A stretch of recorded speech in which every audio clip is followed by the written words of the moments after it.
ce matin à un rendez-vous divin et je prie Dieu que quelqu'un dispose son cœur, pour ne pas dire son âme, que l'attention de quelqu'un soit retenue dans cette salle.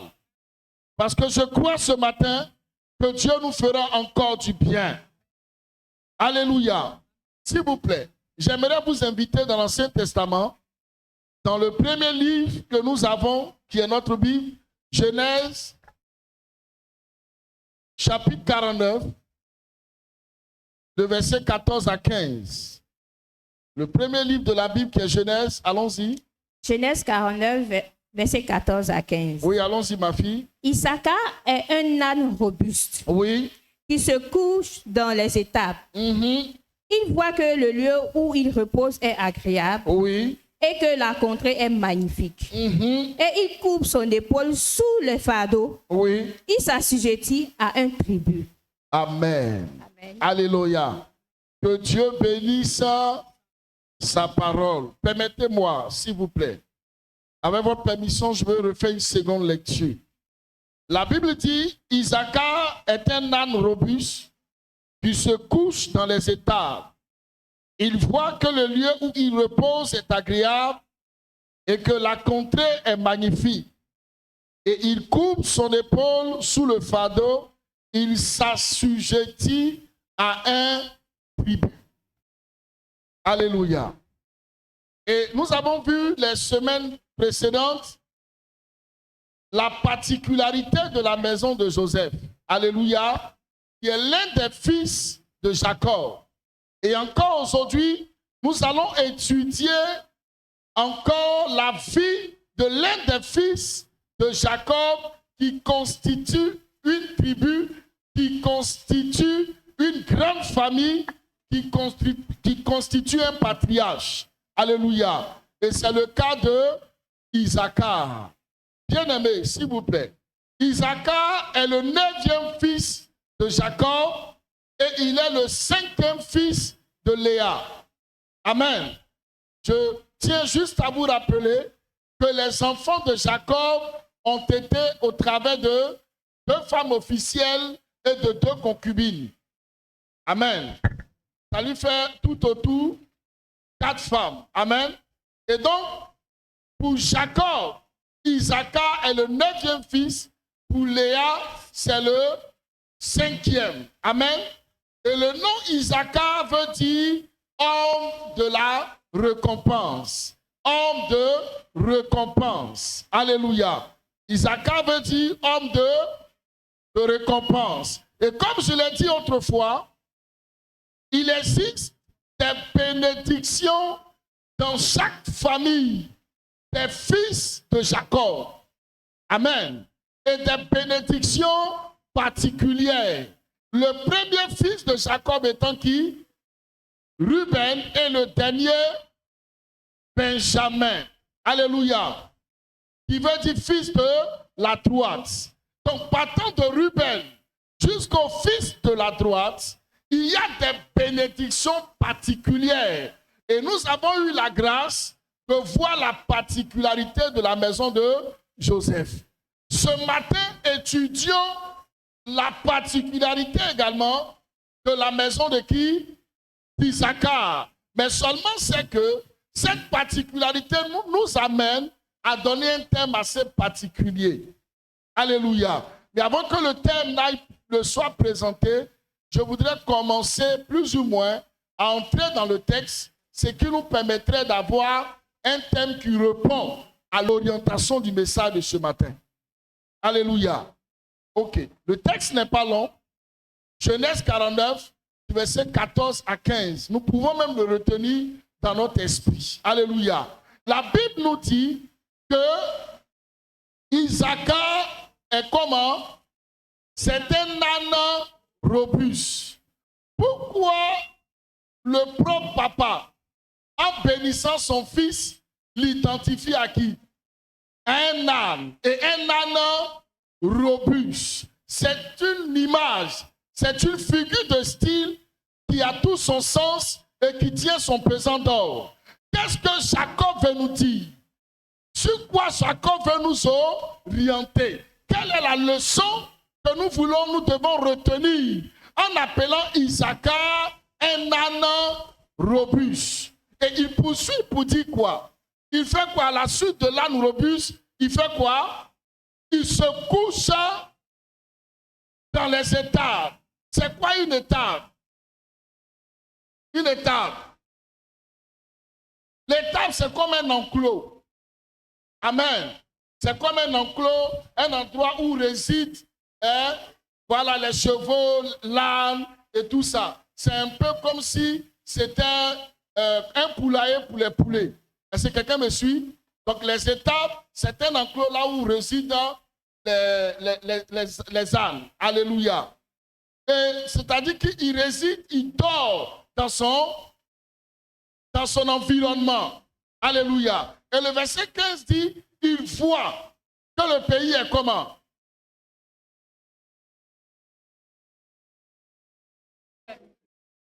Il voit que le lieu où il repose est comment? Est agréable. Et ensuite, et que la contrée est magnifique. Mais lui, il fait quoi? Il coupe son épaule sous quoi? Le fardeau. Et par la suite, il s'assujettit à un tribut. Est-ce que ça ne vous choque pas ce texte? Alléluia. Ça ne vous choque pas? C'est ce qui se trouve dedans qui m'a amené à faire la seconde lecture pour vous amener à comprendre quelque chose. Et le thème donc de ce matin, c'est « Ne commets pas l'erreur de la tribu d'Issachar ». Ne commets pas l'erreur de la tribu d'Issachar. Alléluia. Quelqu'un est avec moi? Ok. On va y aller. Issachar n'est pas n'importe qui. La Bible dit au verset 14, Issachar est un âne robuste. L'âne, bien vrai qu'il marchait comme un animal têtu, mais l'âne est un animal qui porte des charges. C'est un animal assez courageux. Alléluia. Et donc, si Jacob revient pour dire c'est un âne robuste, ça veut dire qu'en Issachar se trouve un potentiel de résistance, une capacité de tenir et de porter des charges. Autrement dit, quelqu'un qui peut travailler sous pression, qui peut porter des visions, qui peut tenir dans des moments difficiles et aller de l'avant. Alléluia. Tout le monde ne peut pas travailler sous pression. Tout le monde ne peut pas avancer quand la charge est difficile.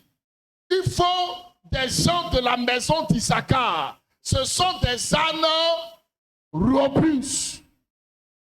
Alléluia. Et comme je l'ai dit d'entrée, l'âne a une particularité, c'est que l'âne est comment?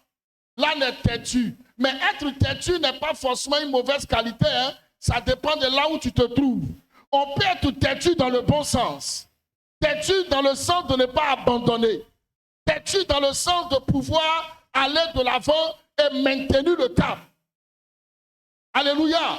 Parce que lorsque l'âne ne veut pas faire quelque chose, vous ne pouvez pas l'obliger à faire ce que l'âne ne veut pas. Vous allez beau battre l'âne, si l'âne ne veut pas bouger, l'âne reste là. Est-ce que quelqu'un me suit? Vous ne pouvez pas forcer l'âne à faire ce que l'âne ne veut pas. Gloire à Jésus. Et Issachar est un âne robuste. Ça veut dire que c'est quelqu'un, une fois qu'il est une idée dans la tête, tu ne peux pas lui enlever ça. Je prie et je prophétise. L'une des choses les plus graves dans la vie des hommes, c'est que la plupart des hommes abandonnent leur vision. Je vais demander à quelqu'un, est-ce que tu n'as pas abandonné une vision? Est-ce que tu n'as pas laissé ce pourquoi Dieu t'a appelé? Est-ce que tu n'as pas mis au tiroir un potentiel? Tu n'as pas mis au tiroir quelque chose, une vision que Dieu t'a donnée parce que tu as trouvé que des choses étaient difficiles. Mais les gens de la maison d'Issachar sont des hommes robustes qui gardent la vision. Je prie ce matin, quel que soit ce qui adviendra, garde la vision. Tu ne m'as pas compris. J'ai dit, garde la vision. Alléluia. Isaac avait ce potentiel-là. Écoutez-moi bien. La vie dans laquelle on est, rien ne sera forcément facile pour nous. Dis à ton ami, est-ce que tu entends ça? Rien ne sera facile dans la vie que nous menons. Il arrivera certainement des temps difficiles. Il arrivera certainement des moments où tu vas avoir l'impression que Dieu t'a abandonné. Mais n'abandonne pas la vision. Reste concentré. Même si les vents contraires se s'abattent sur toi, te frappent de tous les côtés, sois comme l'âne, garde la vision. Alléluia. Mais seulement ne sois pas dans la mauvaise direction. Sois dans la bonne direction. Reste dans la bonne direction, quels que soient les coups que tu prendras. Lourde sera la responsabilité, difficile sera la marche. Mais Dieu veut compter sur toi pour que tu puisses avancer. Alléluia. Isaac est un âne robuste. L'âne robuste est aussi la vision de quelqu'un qui porte une grande vision. Vous savez, tout le monde ne peut pas porter une vision. C'est la raison pour laquelle celui qui porte la vision, on l'appelle comment? On l'appelle le leader. Alléluia. On l'appelle le leader. Et donc, dans la famille d'Isaac, il y a la grâce de leadership. La grâce des gens qui portent des visions, qui portent des poids, qui payent le prix pour les autres et qui avancent avec la troupe. Alléluia. Est-ce qu'on peut trouver des gens de la maison d'Isaac dans cette salle? Écoute-moi, les batailles que tu mènes là, tu ne dois pas fléchir chez nous parce que, écoute-moi, derrière la victoire que tu vas avoir là, il y a toute une famille qui sera délivrée. Derrière la victoire que tu vas avoir, il y a des gens qui vont connaître la joie à partir de toi parce que Dieu veut t'utiliser comme un leader. Le leader doit avoir le dos assez large. Le leader doit être assez robuste. Parce que être leader n'est pas seulement d'occuper un poste, n'est pas seulement d'être indexé comme celui qui est devant. Non, non, non. C'est une charge. C'est une grande responsabilité. Et si vous n'avez pas la capacité de porter des charges comme l'âne, vous allez abandonner la marche. Alléluia. Je voudrais saluer les chefs d'entreprise. Parce que la marche ne sera pas facile, mais vous arriverez jusqu'au bout. Oh, je pensais que quelqu'un m'aurait dit amen bien. Je pensais que quelqu'un m'aurait donné un bon amen. Alléluia. Isaac est un âne robuste. Et jusque-là, vous pouvez vous poser la question de savoir, mais où est donc l'erreur? N'est-ce pas? Mais attendez, j'arrive. Dis à ton ami, il arrive. Avant de vous montrer l'erreur, je vais vous montrer le potentiel d'Isaac d'abord. Parce qu'Isaac a un potentiel. Alléluia. Le potentiel d'Isaac en tant que 9e fils de Jacob, Dieu lui a donné la grâce du leadership. Il a dans ses entrailles, il a dans ses ADN la capacité de tenir au chaud, la capacité de tenir dans le froid, la capacité de travailler sous pression. Ce n'est pas donné à n'importe qui. C'est pourquoi je prie ce matin que cette grâce te soit donnée. Peu importe les intempéries, peu importe les tempêtes, que Dieu te donne de marcher sur la droite ligne parce que tu arriveras à bon port. Alléluia. Regarde ton voisin, dis-lui, tiens bon. Tiens bon. Tiens bon. Tu relèveras le défi de la famille. Dis-lui encore, tiens bon. Car tu changeras l'histoire de ta destinée. Dis-lui encore, tiens bon. Encore dans peu de temps, tu vas voir naître ce que tu attendais depuis longtemps. Alléluia. Est-ce que je peux avancer? Regardez pour moi le verset 15a. La Bible dit, il voit que le lieu où il repose est comment? Agréable. Écoutez-moi, j'ai dit tout à l'heure, c'est une grave erreur également pour un homme de ne pas reconnaître le potentiel qu'il a et de ne pas reconnaître là où il est. Deux choses. Je peux parler. Quand vous ne reconnaissez pas la grâce que vous avez, c'est une grave erreur. Et quand vous ne reconnaissez pas ce qui est en vous, c'est aussi une grave erreur. Il est important de savoir qui vous êtes et qui vous n'êtes pas. Et il est bon de reconnaître la grâce que vous avez. La Bible dit Isaac reconnaît que le séjour est comment? Il est agréable. Alléluia. Ce qui voudrait dire que l'environnement dans lequel il évolue est bon. Il y a des opportunités. Il y a des choses bonnes autour de lui. Alléluia. Ce matin, je prie Dieu que l'Éternel ouvre tes yeux sur les opportunités que tu as. Écoutez-moi, il y a parfois des opportunités qui viennent, mais de façon déguisée. Ayez des yeux pour percer au-delà de certaines difficultés. Il y a de grandes opportunités.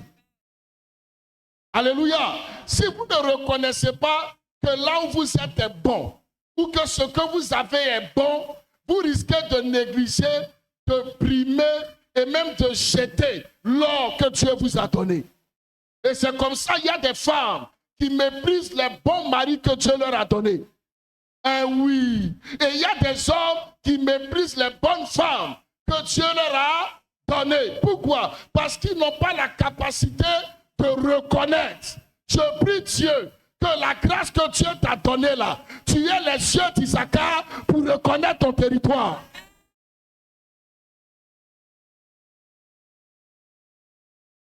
Alléluia. Il faut avoir les yeux pour reconnaître. Sinon, tu peux passer à côté. Parce que quand on reconnaît que ce dans quoi on est bon, on fait quoi? On ensémence, on élève, on apprécie, on cajole. Alléluia. Et on fait l'éloge de ce qu'on a. Bien plus, on prend cela comme un don et comme une grâce venant de qui? De l'Éternel. Et c'est pour ça que souvent j'aime utiliser le mot des jeunes qui aiment dire connaisseur, connaît. Alléluia. Il y a des milieux où même si vous portez un t-shirt, même qui coûte 200 000 à la boutique, les gens vont passer regarder ça comme n'importe quoi. Le problème, c'est quoi? C'est que la personne ne connaît pas la valeur du t-shirt que tu portes. Mais quand tu es au milieu des connaisseurs, quand il regarde, il dit, tiens, ce qu'il a porté est de grande valeur. C'est pareil pour tous les domaines de la vie. Vous pouvez avoir une opportunité, vous allez cracher dessus. Combien de personnes aujourd'hui vivent dans la pauvreté parce que ces personnes n'ont pas reconnu que ce qui était venu à eux était une opportunité de bénédiction. Il y a des gens qui sont dans la pauvreté, malheureusement, qui resteront dans la pauvreté parce que ce sont des gens qui ne savent pas reconnaître des opportunités. Dis à ton ami, est-ce que ça te concerne? La Bible dit, il voit que le lieu où il repose est comment? Et que la contrée est magnifique. Il a vu, lui, il reconnaît lui au moins. Tous quelqu'un dit lui au moins. Vous savez, il n'y a rien de plus grave que ça. Quand vous avez de bonnes personnes autour de vous et que vous ne reconnaissez pas. Quand vous avez de bons conseillers que vous ne reconnaissez pas. Quand vous avez une bonne entreprise que vous ne reconnaissez pas. Quand vous avez des plateformes favorables que vous ne reconnaissez pas. Quand vous avez une bonne église et que vous ne reconnaissez pas. Alléluia. Il est dans une contrée que lui-même, il sait être agréable, magnifique. Alléluia. Écoutez-moi. La Bible dit il voit. Dis avec moi, il voit. Insiste encore. Vas-y encore.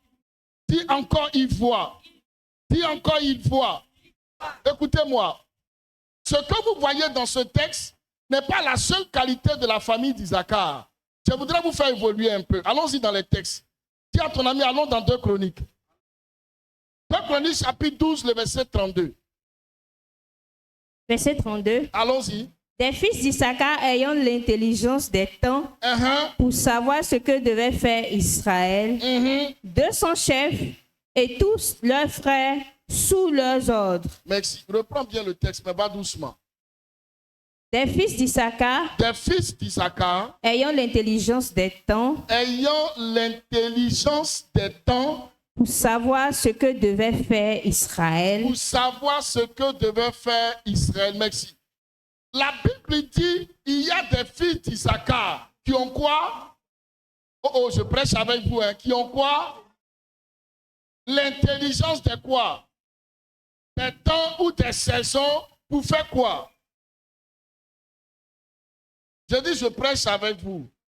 Ils ont l'intelligence des temps pour faire quoi? Pour dire à Israël ce qu'il y a lieu de faire en fonction de qui? En fonction de quoi? En fonction du temps. Alléluia. C'est-à-dire, ne vous étonnez pas que Issachar ait reconnu que la contrée était magnifique. Parce qu'en Issachar, il y a un potentiel. Ils ont une sagesse. Ils ont une intelligence de pouvoir faire quoi? De discerner les temps. Et de dire à Israël, qu'est-ce qu'il y a lieu de faire? Ils ne discernent pas seulement, mais ils donnent des solutions. Alléluia. Oui. Vous savez, il y a beaucoup de personnes qui peuvent vous discerner en vous donnant des révélations sans vous donner les solutions.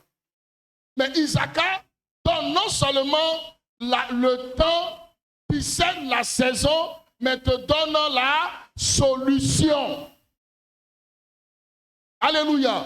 Quand vous regardez, ça ressemble à une grâce prophétique. Mais une grâce prophétique qui se trouve dans la capacité de la réflexion. Il y a des personnes à qui Dieu a donné des intelligences hors pair.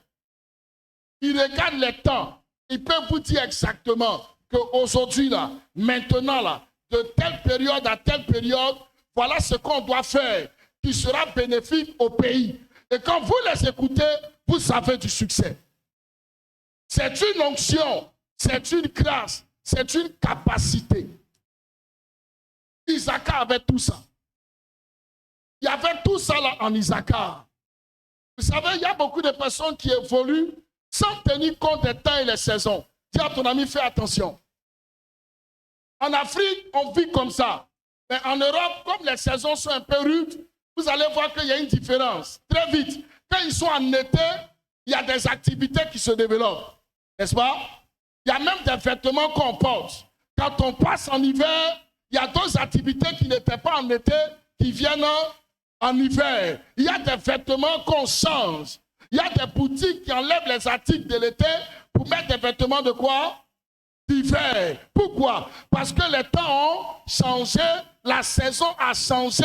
Il faut agir en fonction de la saison. Même dans vos affaires, il y a des moments où vous allez croire que ça ne marche plus. Souvent, ce n'est pas parce que ça ne marche plus, la saison a changé. Pour les mamans, par exemple, qui vendent la glace, quand il fait froid, il ne faut pas dire que le diable s'est assis sur ton frigo. C'est une saison où les gens n'auront pas assez soif pour boire de l'eau glacée. Est-ce que je parle à quelqu'un? C'est ça qu'on appelle les saisons. Mais une fois qu'il fait chaud, une fois que le soleil est au zénith, vous allez voir que les commandes vont commencer à quoi? À pleuvoir. Donc parfois, n'allez pas chasser le diable où il n'est pas. C'est une affaire de saison. Est-ce que je parle à quelqu'un? Est-ce que je parle à quelqu'un? Alléluia. Il y a l'intelligence des saisons. Et Issachar avait l'intelligence des saisons. Issachar conseillait Israël sur ce qu'on devait faire en fonction de la saison. C'est comme si on partait consulter un prophète pour lire l'avenir des choses. Ils avaient ce potentiel-là. Maintenant, dis à ton ami, où se trouve donc le problème? Dis à ton ami, où se trouve donc le problème? Écoutez-moi, les amis. L'une des choses les plus tristes, et donc certainement l'Éternel en a horreur de regarder et d'observer, c'est de voir des gens qui sont pétris de talent. Des gens à qui Dieu a beaucoup donné en termes de talent, en termes de potentialité. Mais qui font quoi? Dis-moi le verset 14b. La Bible dit quoi? Il fait quoi? L'âne robuste, il fait quoi? Il se couche dans les états. Il se couche dans les étapes. Regardez quelqu'un comme ça. Alléluia. Nous avons vu que Isaac était un leader, comme grâce. Nous avons vu que Isaac reconnaît que le pays, la saison, tout ça là, c'est bon. Ils savent même lire les temps et les circonstances. Mais qu'est-ce qu'il fait de tout ça? Il fait quoi? Il se couche sous les étapes, dans les étapes. Isaac est un dormeur, c'est un ronfleur. Isaac est un dormeur, un ronfleur. Pour ne pas dire un paresseux. Ma fille, lis-moi Proverbe chapitre 6, le verset 6 à 11. Tu vas voir ce qu'on dit des paresseux. Verset 6. Allons-y. Va vers la fourmi paresseux. Va vers la fourmi paresseux. Considère ses voies. Considère ses voies. Et devient sage. Et devient sage. Elle n'a ni chef. Elle n'a ni chef. Ni inspecteur. Ni inspecteur. Ni maître. Ni maître. Mais elle prépare en été sa nourriture. Elle amasse pendant la moisson de quoi manger. Oui. Paresseux. Jusqu'à quand seras-tu couché? Quand te lèveras-tu de ton sommeil? Un peu de sommeil. Un peu de sommeil. Un peu d'épanouissement. Un peu d'épanouissement. Un peu de mains croisées. Un peu de mains croisées. Pour dormir. Pour dormir. Et la pauvreté te surprendra comme un rôdeur. Et qu'est-ce qui va tomber sur toi? Et la pauvreté te surprendra comme un rôdeur. Qu'est-ce qui va tomber sur toi? Et la pauvreté te surprendra comme un sauveur. Alléluia. Donc comprenez les amis, que même si la pauvreté est regardée aujourd'hui comme une malédiction, la pauvreté a des alliés. Et le premier allié incontestable de la pauvreté, c'est qui? C'est la paresse. Qui va avec lui, les symptômes de la paresse, c'est quoi? C'est dans le texte. Dormir, s'épanouir. Vous savez, il y a des gens, est-ce que je peux parler? Il y a des gens, on ne sait pas quelle affaire tu as réalisé. Tu n'as pas eu déblocage de 1 milliard, tu n'as pas conclu une affaire de 500 millions, tu cherches à prendre du bon temps. Je peux parler? Les bons temps sont plus faits pour des gens qui se battent, qui restent concentrés sur un certain bout de temps. Et quand ils atteignent un objectif, ils se retirent un peu, ils déstressent. C'est pour cela qu'elle fait les plages. C'est pour cela qu'elle fait les temps de détente. Et regardez la chose, c'est que ça coûte cher. Et c'est bon, pourquoi? Parce que tu viens de réaliser de grands bénéfices. Et tu poursuis quoi? Tu as combattu quoi? Tu as eu quel résultat? Tu es couché à la plage, tu croises les 2 pieds. Ne fais pas comme les autres. Parce que la plupart des gens qu'on trouve dans ces endroits, c'est des personnes riches. On dirait que je choque quelqu'un ce matin. Mais laisse hier te choquer, ça va te faire du bien. Je ne dis pas que c'est mauvais de temps à autre de sortir avec madame et de se détendre. Je ne dis pas ça. Mais je dis les gens qui aiment souvent s'épanouir. Il a soulevé une brique, il va le dormir un peu. Il a touché un petit, il faut qu'il aille se détendre un peu. Il va se coucher, on a qu'à le masser un peu. Tu aimes bonne chose comme ça? Écoute-moi, écoute-moi, ouvre bien tes oreilles. Les personnes se font masser après avoir rapporté de grandes batailles. Les gens prennent du bon temps. Quand ils ont élaboré un projet et qu'ils ont fini de l'achever. Mais quand tu poursuis, quand tu n'as pas encore atteint, tu ne te donnes pas de sommeil, tu ne te donnes pas de repos, parce que tu n'as pas encore gagné ta bataille. Tu n'as pas encore, oh my God, tu n'as pas encore donné à ton projet la victoire. Donc il faut limiter un peu les distractions, il faut limiter un peu trop dormir. La pauvreté a un allié, c'est beaucoup dormir. Soyez salués les ronfleurs de minuit. Soyez salués les ronfleurs de 7 heures, de 8 heures et de 10 heures du matin. La Bible dit, la pauvreté va faire quoi? Ça va te surprendre comme un homme en armes. Parce que ça vient pour te tuer.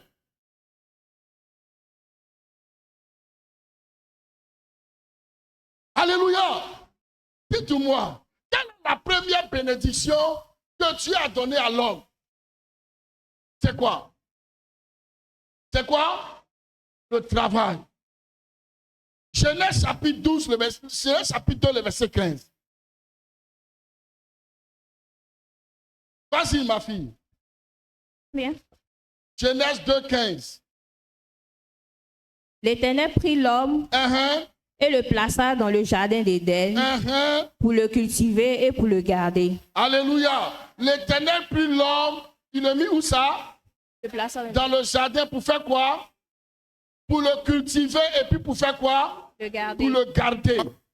Alléluia. Mais écoutez-moi, avant que Dieu n'envoie l'homme dans le jardin, est-ce que la terre avait avant ça un jardin?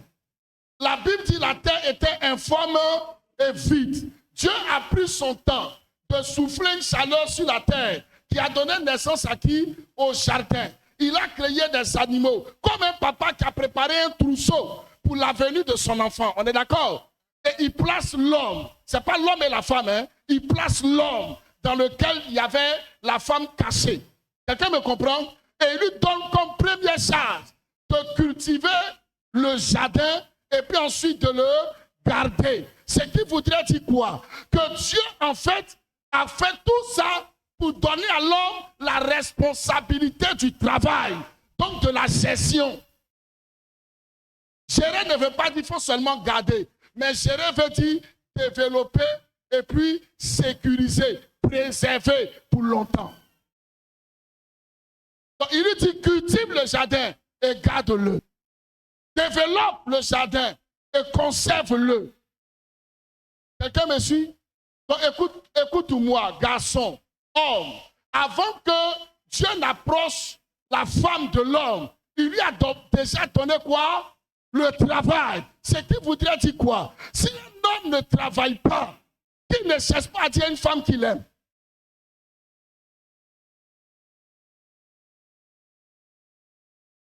Ça, les femmes vont me donner un amen ou bien.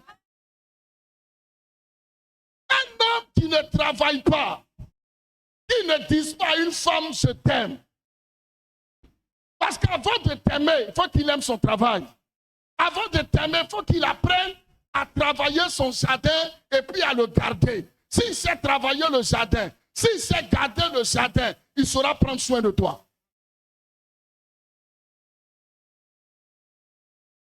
Heureusement, les hommes ne sont pas nombreux ici. Alléluia. Le travail d'un homme dans un foyer est une obligation. Le travail d'une femme est une option. C'est différent. La femme travaille de façon optionnelle. C'est-à-dire que ce n'est pas une obligation pour elle. Parce qu'elle suit la mission de son homme. Donc elle peut même laisser le travail pour suivre l'entreprise de son mari. Est-ce que quelqu'un est avec moi? À ce qui concerne l'homme, c'est une obligation de travailler. La richesse, ça c'est autre chose. Mais tu dois être en train de travailler, en train de te battre pour quelque chose. Que ça marche ou pas, ce n'est pas là-bas le plus important, mais qu'on te trouve en train d'être dans quelque chose, en train de développer, en train d'avoir une ambition, de sorte que le jour où tu l'appelles, que tu lui dises, viens, on va rêver ensemble, viens, on va se projeter ensemble, parce que j'ai une vision, viens, on va la développer. Mais quand tu ne poursuis rien, ton je t'aime même est douteux.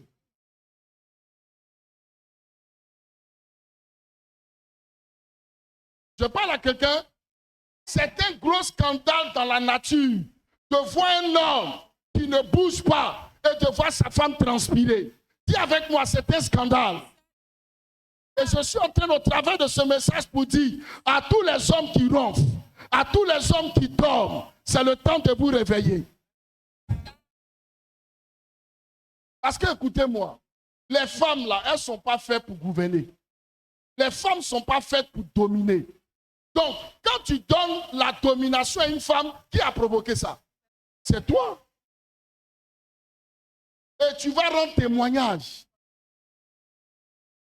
Quand une femme s'élève en domination sur toi, parce qu'elle découvre que tu commets l'erreur d'Isaacar, tu as du potentiel. Regarde, tu as la force en toi. Regarde, tu as une vision. Regarde, tu sais reconnaître les bonnes choses. Regarde, tu connais même les saisons et les temps. Mais tu fais quoi de tout ça? Tu dors. Hé, Isaac. Qui es-tu, Isaac? Tous ton voisin dit, qui es-tu, Isaac? Pourquoi tu dors comme ça? Alléluia. C'est un scandale. Et la nature a horreur de voir ça.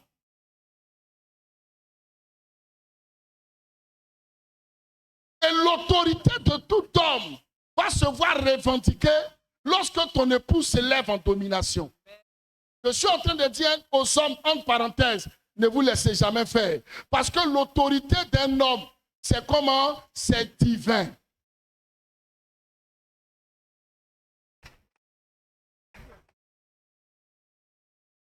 Dis à ton ami, c'est divin. Donc tous les jeunes qui passent du temps en musculation, pour se donner des tablettes de chocolat, pour avoir de la force, avoir de l'allure, pour que les femmes la courent derrière eux. Il y a d'autres même qui mettent lèvres roses. On s'en fout de ça. Ton premier... Oh my God, est-ce que je peux parler? La force que tu mets dans les tablettes là, il faut mettre ça d'abord dans le travail. Alléluia. Donc, si tu as des millions et des milliards, même si tu as un ventre le plus long que le mien, la femme va t'appeler bébé chou. Elle-même, oh, est-ce que je peux parler? Elle-même, elle va dire, je n'ai jamais rêvé mieux que ça. C'est ce ventre-là même que je cherchais. Oh, est-ce que je peux parler? Est-ce que je peux prêcher? Alléluia! Isaac dort. Isaac est un ronfleur. Que la puissance du sommeil te quitte ce matin. Je dis ton amène les suspects. Oh. Je dis ton amène les suspects. Oh. Alléluia. Est-ce que je peux parler? Un homme, lorsque sa première responsabilité n'est pas achevée, il ne doit pas dormir. Il ne doit même pas être en paix. Même sa vie de prière doit changer. Il va même plus prier que les bishops. Vous savez pourquoi? Parce que c'est une irrégularité. C'est quelque chose d'anormal qui doit être corrigé. Et ce, le plus tôt possible.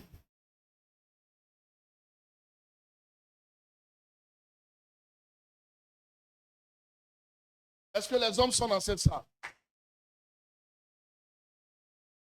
Est-ce qu'il y a des papas ici? Je vous salue et je m'incline devant l'autorité que Dieu vous a donnée. Alléluia. Et quand on est chef, on doit payer le prix de la chefferie. Est-ce que je peux avancer sur Isaac? Est-ce que je peux pousser? Allons-y. Le verset 15b. La Bible dit, lis-moi ça ma fille. Après qu'il a vu que la contrée était magnifique, qu'est-ce qu'il fait?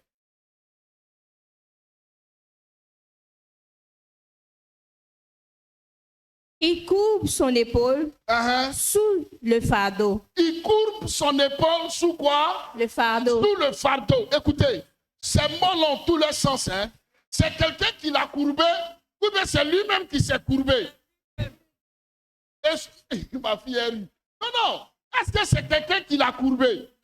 Est-ce que c'est les choses de la vie qui l'ont courbé? Mais qui s'est courbé? C'est lui-même, sous le fardeau. Et ensuite, poursuit, il a fait quoi? Il s'assujettit à un tribut. Oh! Est-ce qu'on l'a assujetti? Qui s'y assujetti? C'est lui-même. Une bonne acclamation pour Isaac. Ouais. Isaac est terrible. Voyez, non seulement il dort, mais il ne s'arrête pas là. Hein. Lui-même, personnellement, de son propre chef, il s'assujettit à quoi? Un fardeau. Et puis, il fait quoi encore? Il s'assujettit à un tribut. Ce n'est pas la même chose que je vais expliquer. Je peux y aller? Écoutez-moi bien. La Bible dit, lui-même, il plie son épaule là sous le fardeau. Ça veut dire quoi? C'est des gens, ceux de la maison d'Isaac, qui commettent l'erreur. C'est des gens qui acceptent de eux-mêmes se soumettre aux difficultés. Est-ce que quelqu'un me comprend? Il aime les problèmes. Et il aime se mettre sous les problèmes. Au lieu de chercher des solutions, lui, il aime se mettre sous les problèmes. Autrement dit, c'est des gens qui aiment se faire passer pour des victimes. Ils aiment faire pitié.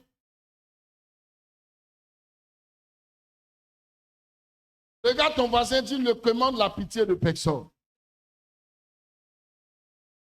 Même si tu vis des temps difficiles, il faut garder ta dignité. Parce que la vie qui est là, ça tourne comme une horloge. Ce que Dieu nous demande, non seulement d'être des travailleurs, mais d'être humbles. Alléluia. Donc tu ne respectes pas quelqu'un parce qu'il a plus d'argent que toi, non. Tu le respectes parce que c'est un homme à qui tu dois le respect. La Bible n'a jamais dit à l'homme d'assujettir l'homme. Quand Dieu a créé le monde, dans Genèse chapitre 1, 28, il dit quoi? Soyez féconds, dominez, assujettissez les hommes. Mais qui ça? Les animaux, les bêtes de la terre. Donc un homme ne doit pas assujettir son propre camarade. Ce n'est pas dans l'agenda de Dieu. Donc toi-même, tu ne dois pas t'assujettir. Il faut respecter les autorités, il faut respecter les aînés. Après, ça s'arrête là. Parce qu'il existe en toi une sémence de Dieu. La Bible dit en Romains 8, le verset 19.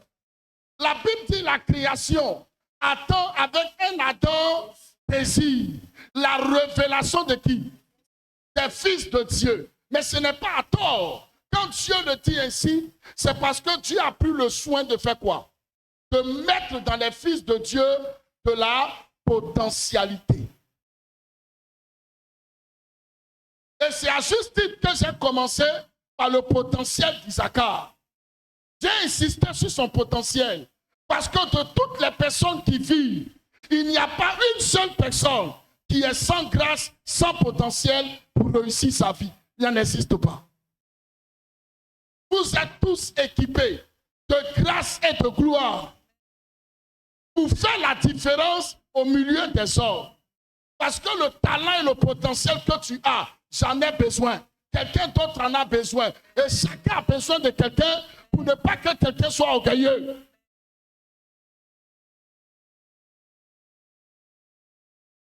Même quand quelqu'un a la sagesse de fabriquer une voiture, est-ce qu'il peut se nourrir lui-même? Il va aller quelque part d'autre. Donc vous voyez, c'est mutuellement qu'on s'impacte. Il aura besoin de se faire coiffer. Il aura besoin de se soigner.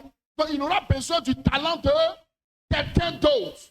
Mais quand toi tu dors sur ton talent, quand tu dors sur ton potentiel, tu es surpris. Tous ton ami dit tu es surpris. Tous le disent tu es surpris. Il y a des gens qui ont dit il faut faire ce travail-là. Non, moi ça là. Ça là, non. Pourtant c'est chaud. Hein? Tous quelqu'un dit il a raison. Tous quelqu'un dit il a raison. Pourtant c'est chaud. Hein? On lui dit voilà une opportunité. Il dit moi ça là. Non, moi ça me fatigué. J'ai mal aux pieds. J'ai mal au dos. Quand la pauvreté va te frapper profondément, mal au pied ou mal au dos, c'est rien devant ça.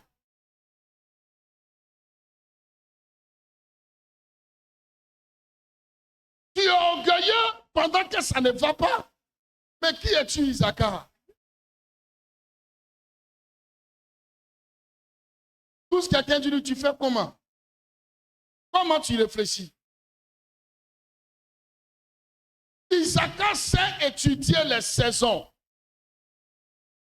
Demandez à toutes les personnes qui sont devenues des gens qu'on appelle de la haute société. Si les gens vous parlent de leur passé, vous allez dire tuer. Il y a des grandes commerçantes aujourd'hui, des gens qui vont Dubaï, Côte d'Ivoire, Chine, Côte d'Ivoire. Pour certains ou pour certaines, elles ont commencé en tant que servantes. Ce que toi tu dis, moi je ne peux pas faire là. Il y a des gens qui ont fait ça à un moment de leur vie. Ils sont sortis de là et qui ont fait autre chose. Et qui après ont fait autre chose. Et en fonction des saisons, elles ont su s'adapter pour se donner un nom et pour élever leur destinée.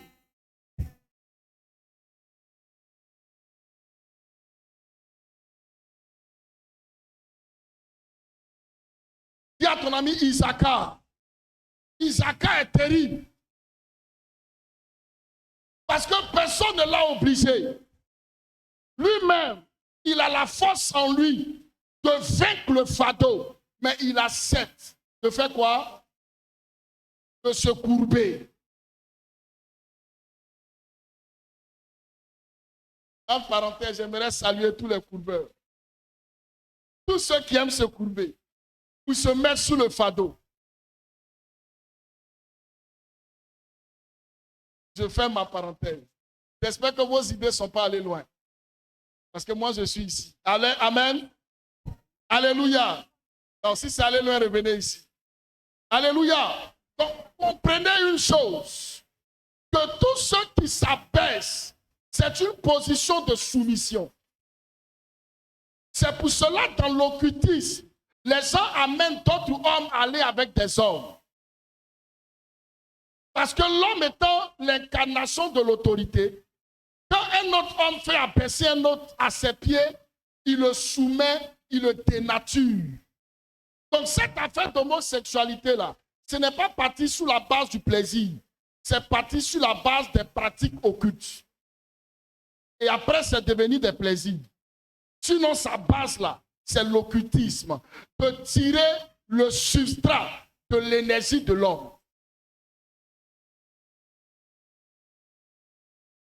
Aucun homme qui est passé par là, à moins d'avoir une bonne délivrance, ne pourrait être quelqu'un qui va être un leader.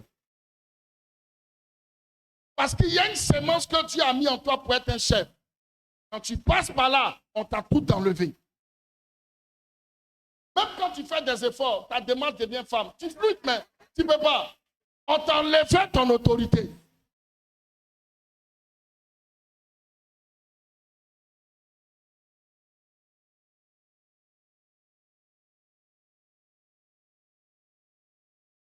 Alléluia. Parce qu'il faut perdre la vision. Il faut être réduit au stade d'un animal pour qu'un homme puisse aller avec son camarade homme. Je pense que le monde lutte pour qu'on leur donne des droits. Je veux fermer encore ma parenthèse. J'espère que tu n'es pas allé très loin dans ta tête. Dis à ton ami, on est dans cette salle ici. Alléluia. Et la Bible poursuit par dire, il s'assujettit à un tribu. Quand quelqu'un s'assujettit à un tribu, ça veut dire quoi? Le thème tribu est un thème du Moyen-Âge. Entre deux catégories de personnes, le suzerain et le vassal. Donc celui qui est vassal, c'est celui qui est en bas. Et le suzerain, c'est le chef. Et donc quand le vassal travaille, il enlève dedans une partie pour donner à qui? Au suzerain, donc au chef. Et c'est cette même loi qui a été même appliquée pour les rois. Parce que toute la terre appartient aux rois et tous ceux qui travaillent, même dans leur propre plantation, doivent envoyer tribut à qui? Au roi. Et quand une nation t'a vaincu et que tu n'as pas la force de lutter devant elle, qu'est-ce que la nation va demander? Pour montrer que tu es inférieur à elle, elle va te réclamer un tribut. Pour démontrer que tu es son vassal et lui étant ton suzerain. Alléluia. Mais dans le cas d'Isaacar, si on l'avait assujetti de force, si on l'avait vaincu, pour lui imposer un tribut, on comprendrait. Mais c'est lui-même. Personne ne lui a livré bataille pour voir s'il a gagné ou pas. Mais lui-même, il décide de s'assujettir à un tribut. Il décide d'être petit au milieu des challengers. Il décide de ne pas se battre, d'être résilient.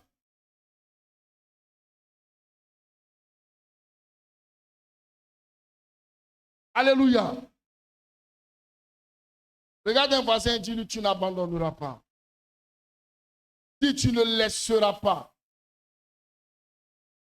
Alléluia. Donc ce matin, je suis en train de vous dire que dans le royaume de Dieu, nous devons avoir une certaine mentalité. En chacun d'entre nous est caché un grand potentiel. Comme Isaacar, mais bizarrement. Isaacar tord. Isaacar vend son autorité. Isaacar se met sous un fardeau volontairement. Je ne sais pas ce qui est dit dans votre famille. Je ne sais même pas ce qu'ils ont dit sur toi. Je ne sais même pas ce qui se passe dans la famille. Mais tu es là ce matin pour entendre ce message. C'est que Dieu est sur le point de changer ton identité. Il est sur le point de changer ton histoire. J'ai vu des gens, et l'un des pères dont on m'a rendu le témoignage, qui est encore vivant. Amen. Quand il était à ses débuts, son bureau là, c'était sous un arbre. Aujourd'hui, il a 3 jets privés. Le problème de Dieu n'est pas de où tu as commencé, ou bien quel est le nom de ta famille. Ce que Dieu veut savoir, c'est qui toi tu es. Quelle est la révélation que tu as du trône et du royaume de Dieu? Je connais un autre qui a fait ses noces dans une maison inachevée sous son blouson. C'est choquant, non? C'est choquant, n'est-ce pas? Mais qui a fini dans la gloire. Donc le problème, ce n'est pas qu'il y ait forcément des pétales de rose. Mais tu commences où et tu finis où? La Bible dit, et ça juste titre, que la fin d'une chose vaut mieux que son commencement.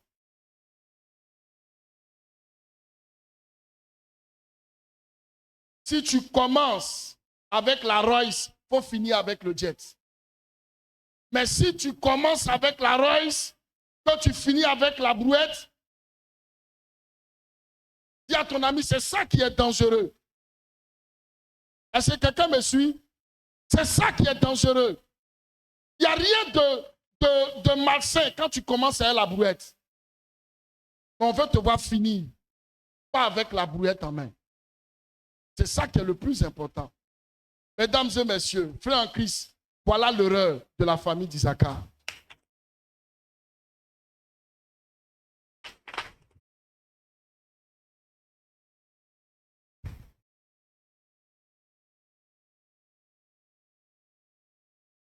Qui a compris quelque chose? Tu vas te lever, on va prier.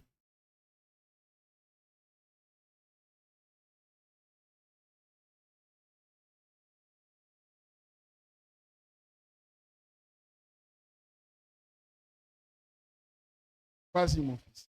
Laisse m'approcher.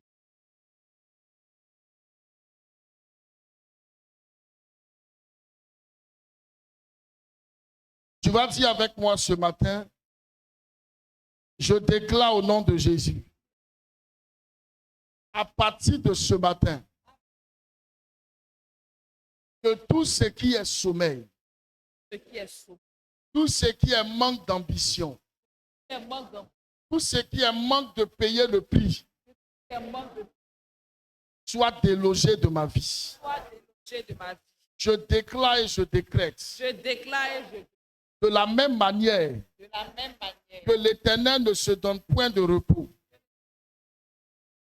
De la même manière que l'Éternel ne se donne point de repos, ni de sommeil, jusqu'à ce que la délivrance de l'Éternel soit dans la vie de son peuple. De la même manière, ce matin, je donnerai ni sommeil, ni repos à mon âme, jusqu'à ce que je me lève et que je m'assieds là où Dieu m'a appelé. Ce matin, je déclare, à partir de cet instant, que la main de l'Éternel commence à briser et à renverser toute autorité de l'erreur de la maison d'Issachar. Je déclare et je décrète, à partir de ce matin, je me débarrasse, je me débarrasse, je me débarrasse, je me débarrasse, je me débarrasse de l'erreur de la maison d'Issachar. À partir de ce matin, je veux déclarer ici et maintenant que tout ce qui me lie à l'erreur de la maison d'Issachar soit brisé sur ma vie. Soit déconnecté de ma vie. Au nom puissant de Jésus. Ce matin, je déclare que la main de l'Éternel me déconnecte de l'erreur de la maison d'Issachar. Tu vas dire avec moi, Seigneur Jésus, ce matin, j'ai besoin de révéler mon potentiel. De révéler mon potentiel. Et je veux appeler à l'existence. Je veux appeler à l'existence tout ce qui est caché en moi comme potentiel. Que Dieu manifeste sa puissance.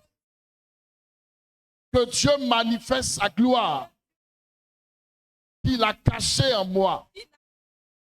Que l'onction des affaires, que l'onction de l'administration, que l'onction de mon potentiel dans le commerce, dans la pratique de la loi, peu importe mon domaine, que ce matin Dieu me oigne et qu'il révèle le potentiel au nom puissant de Jésus.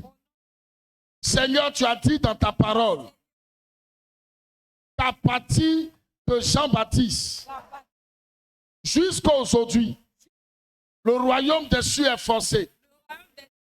Et c'est les violents qui s'en emparent.